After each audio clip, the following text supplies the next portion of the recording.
Muy buenas noches, tengan todos ustedes. Queridos hermanos, me da gusto saludarles. Estamos ya conectados para comenzar nuestra clase de este miércoles 9 de diciembre. Vamos a comenzar con una oración pidiéndole al Señor su gracia para poder recibir todas las gracias que necesitamos en esta noche. En el nombre del Padre, y del Hijo, y del Espíritu Santo. Amén. Les invito a hacer esta oración. Quédate conmigo, Señor, esta noche. Quédate para adorar, alabar y dar gracias por mí mientras estoy aquí contigo, para hacer que baje del cielo tu misericordia sobre el mundo, para socorrer desde los tabernáculos de la tierra a las benditas ánimas del purgatorio en su prolongada noche de sufrimientos y pena. Quédate conmigo, quédate con nosotros para apartar la ira de Dios de nuestras populosas ciudades, con sus densísimas nubes de vicios y crímenes que claman venganza al cielo. Quédate conmigo, quédate con nosotros para guardar a los inocentes, para sostener a los tentados, para levantar a los caídos, para subyugar el poder del demonio, para impedir el pecado. Quédate conmigo, quédate con nosotros, para confortar a los que yacen en el lecho del dolor, para dar contrición a los que mueren, para recibir en los brazos de tu misericordia las miles de almas que se presentarán ante ti para ser juzgadas. Oh buen pastor, quédate con tus ovejas, defiéndelas de los peligros que las rodean y amenazan, pero sobre todo quédate con los que sufren y con los agonizantes. Concédenos una noche muy bendecida en esta clase. Sé nuestro misericordioso Padre hasta lo último, para que sin temor podamos presentarnos delante de ti como nuestro juez. Amén. En el nombre del Padre, y del Hijo, y del Espíritu Santo. Amén. Y todo esto lo ponemos en manos de María Santísima. El día de ayer celebramos la Inmaculada Concepción de nuestra Madre Santísima. Este aspecto tan importante de nuestra Madre, que nació sin mancha, nunca pecó. Le decimos: Dios te salve María, llena eres de gracia, el Señor es contigo, bendita tú eres entre todas las mujeres y bendito es el fruto de tu vientre Jesús. Santa María, Madre de Dios, ruega Señora por nosotros los pecadores, ahora y en la hora de nuestra muerte. Amén. Espíritu Santo, fuente de luz, ilumínanos y guíanos. Espíritu Santo, fuente de luz, ilumínanos y guíanos. Espíritu Santo, fuente de luz, ilumínanos y guíanos. Todo por Jesús, nada sin María. En el nombre del Padre, y del Hijo, y del Espíritu Santo. Amén. Muy bien, pues estamos, queridos hermanos, comenzando este nuevo capítulo de la Iglesia. Estamos prácticamente en la página 23, iniciando este capítulo de la Iglesia. Habíamos hablado en la última clase sobre la espiritualidad de la inhabitación. Y ahora estamos comenzando este tema de la Iglesia, un tema muy, pero muy importante también. Y sobre todo quiero introducir este tema porque a veces hay mucha gente que dice: yo creo en Dios, pero no en la Iglesia. Y hace una división muy, podemos decir, un poco enfermiza, porque no se puede separar el amor a Dios nuestro Señor, a Jesucristo y a la Iglesia. Vamos a ver que un católico debe de amar también a la Iglesia, ¿sí? Pero hay que entender bien a la Iglesia, ¿sí? A veces hay católicos que piensan que la Iglesia pues es nada más el Papa, los obispos, los sacerdotes, etc. No, y en realidad la Iglesia somos todos nosotros, todos los bautizados, desde el Papa hasta el último bautizado, que en este momento en algún lugar del mundo se está bautizando. Así que todos somos Iglesia, porque somos el cuerpo místico de Cristo. Vamos entonces a adentrarnos en este tema tan importante. Y siguiendo aquí el libro, en la página 24, el primer apartado es el de la Iglesia de los Apóstoles. la iglesia de los apóstoles. Creo que algo que conviene decir y que es muy importante es que ciertamente en Pentecostés fue el momento en el que podemos decir la iglesia comenzó a despegar, por así decir, pero la iglesia ya estaba prefigurada inclusive en el Antiguo Testamento. Entonces podemos decir que ciertamente el día de Pentecostés fue como el boom o el inicio fuerte, pero ya la iglesia estaba siendo prefigurada, estaba siendo ya anticipadamente pensada por Dios nuestro Señor. Entonces, el día de Pentecostés, Pedro, de pie con los 11, después de haber recibido el Espíritu Santo, predicó el Evangelio a los judíos en Jerusalén. Sus palabras, recordemos, les traspasaron el corazón y preguntaron a Pedro y a los demás apóstoles, ¿qué tenemos que hacer, hermanos? ¿Y qué es lo que contestó Pedro? Arrepiéntanse, bautícense, confesando que Jesús es el Mesías, para que se les perdonen los pecados y reciban el don del Espíritu Santo. Y nos dice el texto de los Hechos de los Apóstoles, capítulo 2, versículo 14, que los que aceptaron las palabras y se bautizaron fueron alrededor de unas 3,000 personas. Es interesante también ver que este inicio fuerte, grande de la iglesia se da luego después que el Espíritu Santo vino en ayuda de los apóstoles.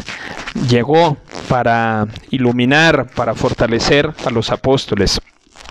Y entonces es el momento en que Pedro, lleno de esa efusión del Espíritu Santo, empieza a predicar con un fuego increíble.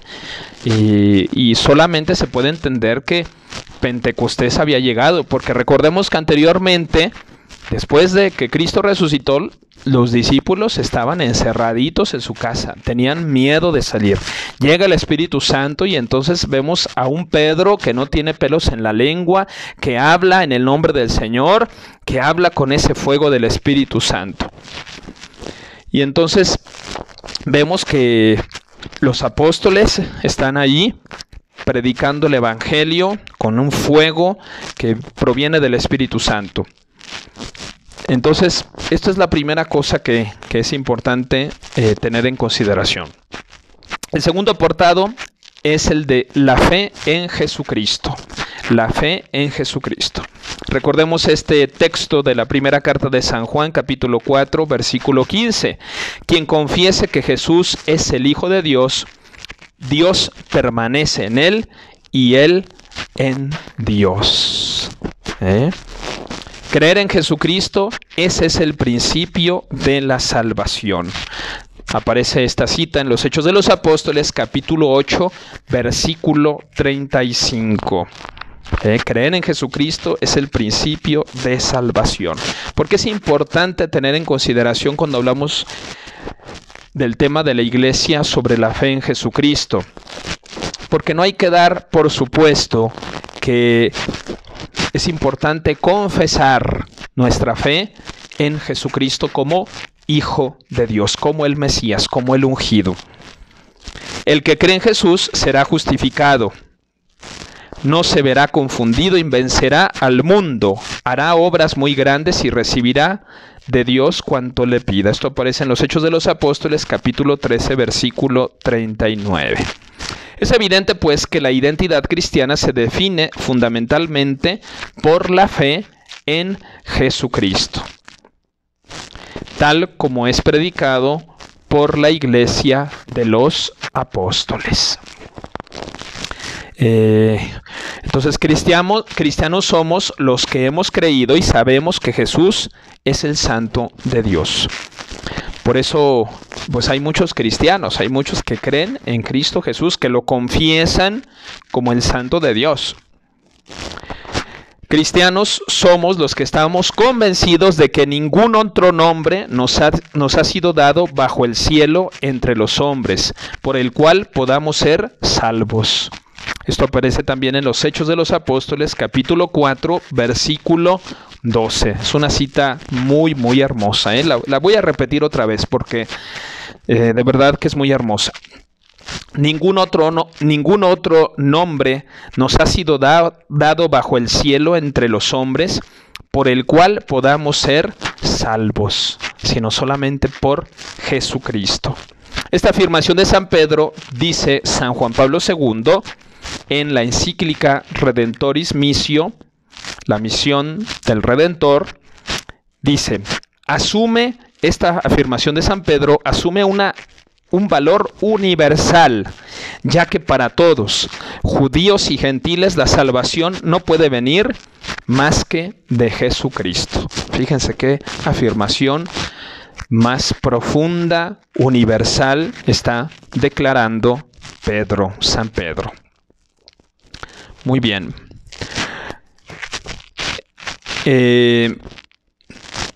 Es importante, por tanto, recordar que nuestra fe se funda, sin duda, en Jesucristo, en su persona y en su obra. Vamos ahora al tema o al apartado de la fe en la iglesia. Hemos hablado en primer lugar la iglesia de los apóstoles, después la fe en Jesucristo y ahora fe en la iglesia. Fe en la iglesia. El hombre encuentra a Jesús en la iglesia. En la iglesia. Al Señor se le encuentra si se le busca donde Él quiere manifestarse y comunicarse. Es decir, si se le busca donde Él está. Y Cristo está siempre presente en su iglesia, sobre todo en la acción litúrgica. Esto aparece en la Sacrosanctum Concilium, en el número 7, en este documento del Concilio Vaticano II. Una afirmación muy, muy hermosa. Cristo está siempre presente en su iglesia, pero sobre todo en la acción litúrgica. La acción litúrgica nos hace ver que Cristo está constantemente presente a través, ciertamente, de los sacramentos, pero a través, pues, de toda la acción litúrgica que tenemos en nuestra rica Iglesia Católica. El hombre carnal pierde el tiempo si busca a Cristo siguiendo sus propios gustos arbitrarios y subjetivos. ¿Qué se quiere decir con esto? Que a veces se puede correr el riesgo de crearse un Cristo a la medida. ¿A qué nos referimos? Nos referimos a que es importante darnos cuenta de que la fe en Jesucristo pasa por la iglesia. Pasa por la iglesia porque Él quiso que su iglesia existiera. Recordemos que a Pedro le dijo, tú eres Pedro, antes se llamaba Simón, ahora le dice Kefas, que significa piedra, Pedro. Y tú eres Pedro, y sobre esta piedra, sobre esta Kefas, piedra, edificaré mi iglesia. Está diciendo mi iglesia, es decir, una iglesia, nada más. Jesús solamente quería que hubiera una iglesia. Entonces, recordemos cómo Cristo ha tenido la voluntad, el deseo de que haya una iglesia. Ciertamente está edificada sobre los apóstoles. Nosotros creemos en una iglesia que es, como se dice en el credo, una santa. Una, ya hemos dicho por qué, cuando Cristo dice mi iglesia, es decir, una santa, no porque todos seamos santos, sino porque Cristo es santo. Católica, es decir, que es universal, y apostólica, que se funda sobre los apóstoles. Entonces, esta afirmación de que el hombre carnal puede a veces, siguiendo sus propios gustos arbitrarios y subjetivos, buscar a Cristo.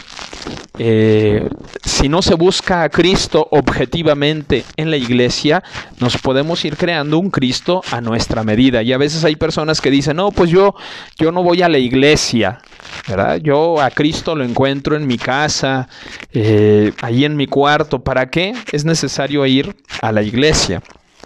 Y así muchas personas que creen que ya no van a la iglesia, que no es necesario ir a la iglesia, porque pues en la iglesia, y luego se crean pretextos, porque empiezan a decir que pues en la iglesia hay tanto pecado, etcétera, etcétera, pero en el fondo es un pretexto, porque imagínense, a mí siempre me gusta pues poner algún que otro ejemplo.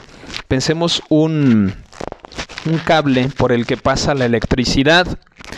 Ese cable puede ser que esté sucio por dentro. Sin embargo, la electricidad pasa por ahí y solamente a través de ese cable puede llegar la luz. Muchas veces también la acción de Cristo pasa también por esas mediaciones humanas en las que pues también no hay plena santidad, y sin embargo misteriosamente la gracia de Dios va pasando por ahí. ¿Por qué? Porque Cristo quiso que su iglesia existiera.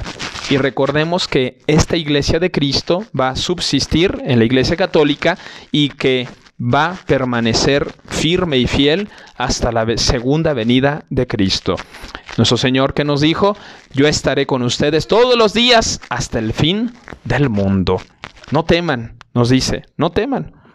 Yo estaré con ustedes. Eso significa que entonces nuestra amada iglesia no se va a terminar, no va a desaparecer. Cristo nos ha dado su promesa de que estará con nosotros. Entonces, es importante enfocarnos muy bien en la importancia de acercarnos a la iglesia. Es en la iglesia católica donde se recibe el auténtico y apostólico testimonio de Jesucristo. Y únicamente por medio de la iglesia católica de Cristo, que es el auxilio general de salvación, puede alcanzarse la total plenitud de los medios de salvación. La espiritualidad cristiana sabe bien que Jesucristo santifica siempre a los hombres con la colaboración de la iglesia, madre espiritual de los cristianos. Sin ella no hace nada. Así como en su vida mortal Cristo hacía sus curaciones unas veces por contacto y otras por distancia, así también la iglesia unas veces santifica a los hombres por contacto, a los cristianos, y a otras a distancia, es decir, a los no cristianos. Es una analogía muy interesante cómo nuestro Señor sana, cura, santifica por contacto a veces, pero también a distancia. Jesucristo es nuestro Redentor universal. Él ha venido a darnos la salvación a todos. Pero lo cierto es que en esta obra tan grande, por la que Dios es perfectamente glorificado y los hombres santificados, Cristo asocia siempre consigo a su amadísima esposa, la iglesia. Qué hermoso el que nuestro Señor ha llamado a su iglesia. Y esto lo dice San Pablo.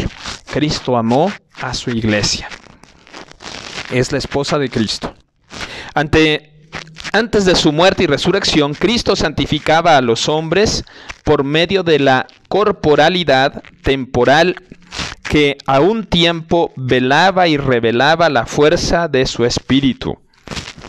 Claro, cuando estuvo entre nosotros, pues nos santificaba mediante su corporalidad temporal. Él estaba presente, pero solamente a algunos les tocó esta enorme gracia de Dios. Ahora, ascendido al Padre, Cristo glorioso obra según el Espíritu por medio de su cuerpo, que es la iglesia. Entonces, Dios, Jesucristo, continúa actuando según el Espíritu por medio de su cuerpo, que es la iglesia, es decir, mediante todos nosotros, pero también mediante esa iglesia fundada, jerárquica, por la cual queda organizada también la iglesia y por la cual Él se hace presente, sobre todo de una manera muy especial a través de los sacramentos, y dentro de los sacramentos de una especial manera en el sacramento de la Eucaristía. Entonces vemos que los sacerdotes, por ejemplo, a la hora de celebrar la Eucaristía, le prestan su cuerpo, le prestan sus manos, sus labios, a Dios nuestro Señor para que Él se haga presente y santifique a sus hermanos. Cuando el sacerdote absuelve los pecados, es Cristo quien a través del sacerdote perdona los pecados. Y así podemos ir recorriendo los sacramentos. Los sacramentos, al final de cuentas, pues son acciones eficaces de Cristo. Y nos convino, sin duda, que volviera al Padre. ¿Quién? Jesucristo. Estamos hablando de Él. Pues ahora su acción es más poderosamente santificante y más universal. Así es. Uno podrá decir, pues hubiera sido mejor que Cristo estuviera entre nosotros. Sí, ciertamente, pero sabemos que su corporalidad temporal, pues lo limitaba. Porque pues Él no podía, aunque ciertamente pues es el Señor, Él puede estar en todas partes, pero en cuanto se había hecho hombre, en cuanto estaba aquí entre nosotros, pues esa corporalidad lo limitaba. Ahora bien, por eso dice esta cita que convino que volviera al Padre, porque ahora su acción es más santificante y más universal, en el sentido de que Él puede estar pues santificando más universalmente pues a través de la Iglesia. Así pues, la Iglesia, a la vez que reconoce que Dios ama a todos los hombres y les concede la posibilidad de salvarse, profesa que Dios ha constituido a Cristo como único mediador y que ella misma ha sido constituida como sacramento universal de salvación. Esta definición de la Lumen Gentium del Concilio Vaticano II es importante tenerla en consideración. La Iglesia es definida como sacramento universal de salvación, sacramento como signo, como misterio, ¿sí? Universal de salvación. Así que signo, misterio, universal de salvación. Una definición que siempre tenemos que estar recordando. Ahora bien, la universalidad de la salvación no significa que se conceda solamente a los que de modo explícito creen en Cristo y han entrado en la Iglesia, que para algunos apenas llegará a ser una propuesta inteligible. Para ellos la salvación de Cristo es accesible en virtud de la gracia, aun teniendo una misteriosa relación con la Iglesia. No les introduce formalmente en ella, sino que los ilumina de manera adecuada en su situación interior y ambiental. La Iglesia en la Eucaristía actualiza diariamente el misterio de la salvación, no solo por nosotros los fieles, sino por todos los hombres, para el perdón de los pecados. Fíjense qué hermoso. La Santa Misa actualiza diariamente el misterio de la salvación. Porque ¿qué es lo que sucede en la Santa Misa? Sucede que místicamente, incruentamente, es decir, sin sangre, se actualiza, se hace presente ese sacrificio de Cristo en la cruz por nuestra salvación. Invisiblemente, ese sacrificio, ese único sacrificio que Cristo hizo en la cruz por nuestra salvación, se hace presente invisiblemente en cada misa. Y el sacerdote, como les decía, le presta al Señor sus manos, le presta al Señor sus labios, para que Él actualice, haga presente ese único sacrificio que Él hizo por todos los hombres.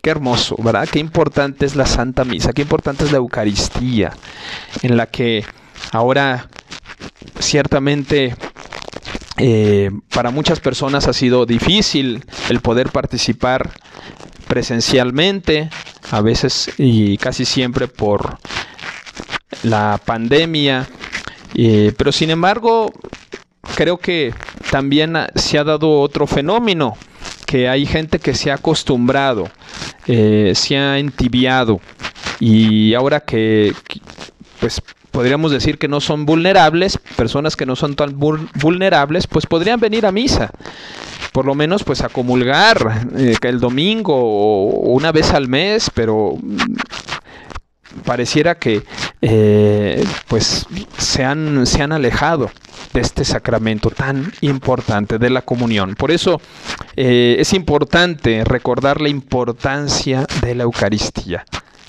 La Eucaristía hace a la Iglesia. Recuerdo esta afirmación que se hacía en el año de la Eucaristía. La Eucaristía hace a la Iglesia. Muy bien, vamos a pasar al siguiente apartado. La Iglesia de la Palabra. La Iglesia de la Palabra. Seguimos o estamos en la página 25. Página 25 de nuestro libro de Síntesis de Espiritualidad Católica. Jesús constituyó a los apóstoles para enviarles a predicar. Recordemos, esto aparece en San Marcos, capítulo 3, versículo 14. A ellos les autorizó el Señor como a embajadores suyos ante los hombres. Y vemos una cita que dice, el que les oye, a mí me oye. Fíjense qué hermosa cita. El que les oye, a mí me oye. Si nosotros escuchamos a nuestros pastores, estamos escuchando al mismo Señor Jesucristo. Y en este envío no se limitó en la intención de Cristo a los primeros apóstoles, sino a todos los que como sucesores suyos iban a hacer permanente en la Iglesia el ministerio apostólico. En efecto, Jesús dio autoridad docente a los apóstoles y a sus sucesores. Y según esto, ha de afirmarse que entre los principales oficios de los obispos sobresale la predicación del Evangelio. Nuestros obispos predican la palabra, predican esa buena noticia. Y esta obligación de los sagrados pastores corresponde en los fieles cristianos el deber de perseverar en la escucha de los apóstoles. Esto aparece en el libro de los Hechos de los Apóstoles, capítulo 2, versículo 42, en donde se nos describe cómo los fieles escuchaban a los obispos, a los pastores. En efecto, los obispos, cuando enseñan en comunión con el romano pontífice, es decir, con el Papa, deben ser respetados por todos como testigos de la verdad divina y católica. Los fieles, por su parte, en materia de fe y costumbres, deben aceptar el juicio de su obispo, dado en nombre de Cristo, y deben adherirse a él con religioso respeto. Fíjense qué importante es el que conozcamos el nombre de nuestros pastores. Por ejemplo, aquí en nuestra arquidiócesis de León, ¿quién es nuestro arzobispo? ¿Te sabes el nombre de tu arzobispo? Bueno, los que pertenecen a la arquidiócesis de León, pero si tú estás siguiendo el curso desde otra diócesis, pues es importante que tú sepas quién es tu obispo. Aquí en León, en nuestra arquidiócesis, el señor arzobispo se llama Alfonso Cortés Contreras. Pues bien, es importante conocerlo, escucharlo, conocer su mensaje, su palabra. Así que, pues, es importante, sobre todo lo que decía aquí, adherirse a él con religioso respeto. A nuestros obispos, pues hay que pedir mucho por ellos, pero también, pues, acercarnos a ellos con un religioso respeto, sabiendo que ellos son, y esto es algo que a mí siempre me ha llamado siempre mucho la atención, cada obispo es un sucesor de los apóstoles. Un sucesor de los apóstoles, cada uno de ellos. Nosotros los presbíteros, los sacerdotes, colaboramos con los señores obispos en esta obra de la Iglesia. Este obsequio religioso de la voluntad y del entendimiento de modo particular ha de ser prestado al magisterio auténtico del romano pontífice, aun cuando no hable ex cátedra. Es decir, que esta adhesión de religioso respeto sobre todo se debe de guardar hacia el Santo Padre, el Papa Francisco. Y aquí se nos dice que no solamente cuando él hable ex cátedra, es una terminología que significa que no solamente cuando él esté hablando, pues, dogmáticamente, ¿sí? Sino también, pues, cuando no hable dogmáticamente.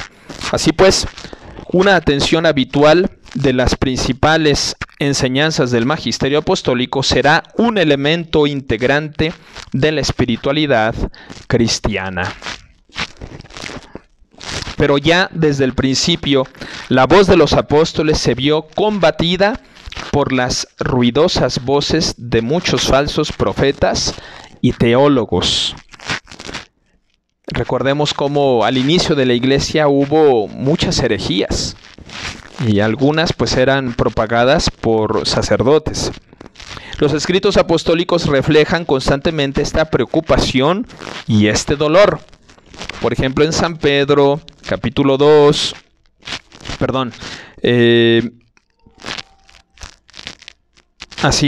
la carta de San Pedro, capítulo 2, versículo 2, o la de Santiago, capítulo 3, versículo 15, o también en San Judas, capítulo 3, versículo 23.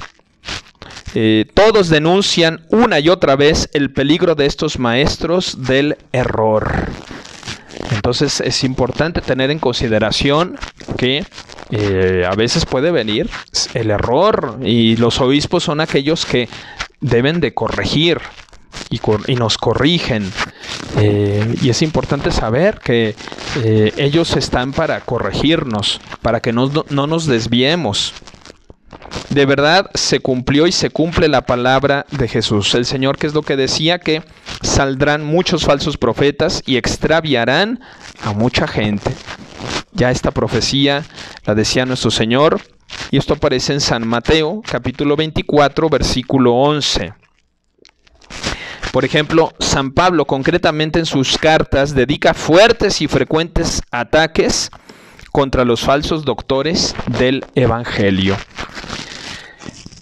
Esto es muy importante porque, sobre todo pensando en personas vulnerables en su fe, una persona que predique una doctrina que no es la doctrina de la Iglesia, la doctrina ortodoxa, pues puede desviar a muchas personas que no tienen su fe muy firme. Y por eso, en la época de San Pablo, pues San Pablo era muy firme para hablar contra los falsos profetas, contra los falsos pastores. Por ejemplo, San Pablo, en la segunda carta a Timoteo, capítulo 3, versículo 8, dice: resisten a la verdad como hombres de entendimiento corrompido. Wow, fíjense qué frase. Resisten a la verdad como hombres de entendimiento corrompido. Son hombres malos y seductores, que pretenden ser maestros de la ley cuando en realidad no saben lo que dicen ni entienden lo que dogmatizan. Y algunas citas son Primera de Timoteo, capítulo 1, versículo 7, o también Segunda de Timoteo, capítulo 2, 18, o Carta a Tito, capítulo 1, 14 a 16. Como ven, tenemos una riqueza de citas bíblicas. Y si al menos revolvieran sus dudas en su propia intimidad, podemos decir, si al menos ellos pues hablaran de eso entre ellos, pero lo que sabemos es que ellos querían también confundir a los fieles. Bien, hay otra cita de San Pablo que dice: ¿qué buscan estos hombres? Dinero, poder, prestigio. En unos y otros será distinta la pretensión, pero lo que ciertamente buscan todos es el éxito personal en este mundo presente. Por tanto, lo que es vanidad. Y aquí lo vemos en la carta a Tito, capítulo 1, versículo 11, o Primera Timoteo, capítulo 6, 4 a 2. Este éxito que normalmente consiguen, basta con que se distancien de la iglesia para que el mundo les garantice el éxito que desean. Y es que ellos son del mundo. Por eso hablan el lenguaje del mundo y el mundo los escucha. Nosotros, en cambio, somos de Dios. Quien conoce a Dios nos escucha a nosotros. Quien no es de Dios no nos escucha. Por aquí conocemos el espíritu de la verdad y el espíritu del error. Entonces, estas son citas también en las que se nos habla justamente de cómo pues puede haber falsos profetas. Y, por ejemplo, esto aparece en la primera carta de San Juan, capítulo 4, versículos 5 a 6. Versículos 5 a 6. Pues bien, ¿será posible que entre tantas voces discordantes y contradictorias puedan los cristianos permanecer en la verdad? ¿Qué cosas, verdad? Entre tanta confusión, ¿de verdad podremos permanecer firmes en la verdad? Será perfectamente posible si perseveran en escuchar la enseñanza de los apóstoles. Esto, si quieres, escríbelo bien. Es decir, nos vamos a mantener fieles si perseveramos en escuchar la enseñanza de los apóstoles. Y esto aparece en la cita bíblica de los Hechos de los Apóstoles, capítulo 2, versículo 42. Si saben arraigarse sobre el fundamento de los apóstoles y profetas, siendo la piedra angular el mismo Cristo. Esto aparece en la carta a los Efesios, capítulo 2, versículo 20. Si se agarran con fuerza a la iglesia del Dios vivo, que es columna y fundamento de la verdad. Fíjense qué hermosa también definición de la iglesia. Columna y fundamento de la verdad. Y esto aparece en la carta a Timoteo, primera carta a Timoteo, capítulo 3, versículo 15. Si tienen buen cuidado en discernir la voz del pastor que nos habla desde el cielo, mediante el magisterio apostólico.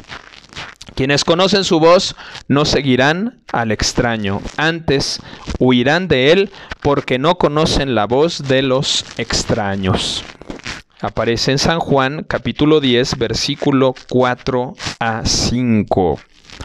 Muy bien, pues ya estamos acercándonos al final de nuestra clase. Vamos a dejarlo aquí. Recordemos, nos estamos quedando en la Iglesia de la Palabra. La Iglesia de la Palabra, página 25. Es un tema muy, muy, muy hermoso, del cual se pudiera hablar y hablar muchísimo más. Pero quiero dejarte de tarea, por favor. Yo les decía al inicio de esta clase que a veces hay muchos prejuicios. Hay mucha gente, en lo personal he conocido gente que se ha apartado mucho de la iglesia por X o por Y. Inclusive también por el antitestimonio de nosotros los sacerdotes y por muchas otras cosas. Pero lo importante es saber que estamos siguiendo a Cristo, ¿sí? Claro, dentro de la iglesia. No nos podemos alejar de la iglesia, No te puedes alejar de la iglesia. Entonces, ¿qué es lo que yo quiero pedirte? Es que, por favor, encuentres 3 argumentos después de lo que hemos leído, hemos reflexionado, ¿sí? Por los cuales tú convenzas a alguna persona para que se acerque otra vez a la iglesia. Imagínate que tú conoces una persona que se haya distanciado de la iglesia, de los sacramentos, de lo que sea. Pues dale 3 argumentos que puedan ser suficientes, razonables, sencillos de entender, pero al mismo tiempo convincentes y puedan hacer que con que estas personas se puedan otra vez regresar, volver a la iglesia. 3 argumentos. Esa va a ser tu tarea, nuestra tarea. Y el próximo miércoles pues la revisaremos. Ciertamente ahora pues he grabado el programa por razones de tiempo, pero estamos en contacto, seguimos con nuestro curso y por favor háganos llegar sus tareas, por favor háganla llegar, es importante. Y pues preparémonos para nuestra fiesta de Nuestra Señora de Guadalupe aquí en el templo parroquial. Vamos a tener a las 6:30 de la mañana el rezo de laudes. Después vamos a tener a las 7 las mañanitas y después las misas como si fueran de domingo. Aquí en el templo parroquial las misas serán 8, 10, 12 y 7. Y en el templo de María de Nazaret serán a la 1:30 de la tarde y a las 6 de la tarde. De manera que pues les esperamos en la Eucaristía.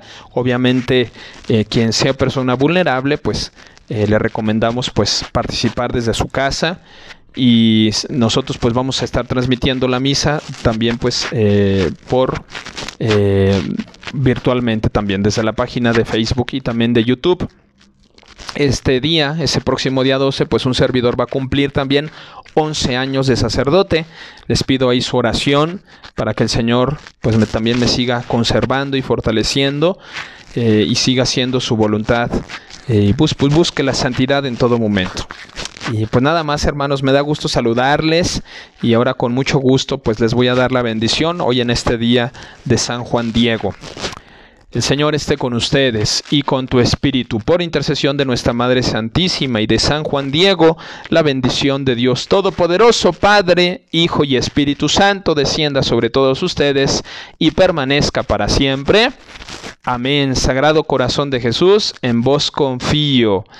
Santa María de Guadalupe, ruega por nosotros. San Juan Diego, ruega por nosotros. Todo por Jesús, nada sin María. Que pasen una bonita noche en la presencia del Señor.